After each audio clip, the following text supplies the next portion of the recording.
ఇక గుంటూరులో టీడీపీ జిల్లా అధ్యక్షులు పిల్లి మాణిక్యాలరావు 54వ పుట్టినరోజు వేడుకలు ఘనంగా జరిగాయి. మాజీ ఎమ్మెల్సీ రామకృష్ణతో పాటు పలువురు టీడీపీ నేతలు కార్యకర్తలు పాల్గొని ఆయనకు శుభాకాంక్షలు తెలియజేశారు. ఈ సందర్భంగా నాయకులు కార్యకర్తల మద్దతుకు పిల్లి మాణిక్యాలరావు కృతజ్ఞతలు తెలిపారు. జిల్లా పార్టీ బాధ్యతలు చేపట్టిన తర్వాత అందరి సహకారంతో ముందుకు సాగుతున్నానని పేర్కొన్నారు. గత పాలకుల హయాంలో రాష్ట్రంలో అనేక అరాచకాలు చోటు చేసుకున్నాయని పిల్లి మాణిక్యాలరావు విమర్శించారు. డీఎస్సీపై జరుగుతున్న అసత్య ప్రచారాలను ఖండించిన టీడీపీ నేత రాజ్యాంగ వ్యవస్థలపై గౌరవం లేకుండా వైసీపీ వ్యవహరిస్తోందని మండిపడ్డారు. జీవితాన్ని ప్రారంభించినటువంటి పిల్లి మాణిక్యరావు గారు తెలుగుదేశం పార్టీలో చేరిన అతి కొద్ది కాలంలోనే చంద్రబాబు నాయుడు గారు యువ నాయకుడు లోకేష్ గారి ఆదరాభిమానాలు పొంది రాష్ట్ర కార్యదర్శిగా, రాష్ట్ర అధికార ప్రతినిధిగా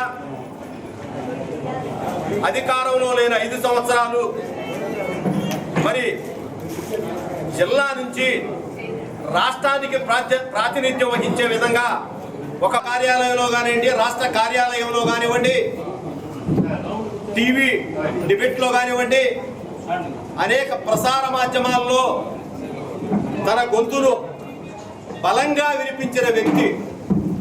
మరి రాక్షసుడు లాంటి జగన్మోహన్ రెడ్డి అవినీతి అరాచకాలని పదే పదే ఎండగడితే అనేక రకమైనటువంటి బెదిరింపులు, బుజ్జగింపులు వచ్చినప్పటికి కూడా వెనక్కి తగ్గకుండా నా నాయకుడు చంద్రబాబు, నా జెండా తెలుగుదేశం,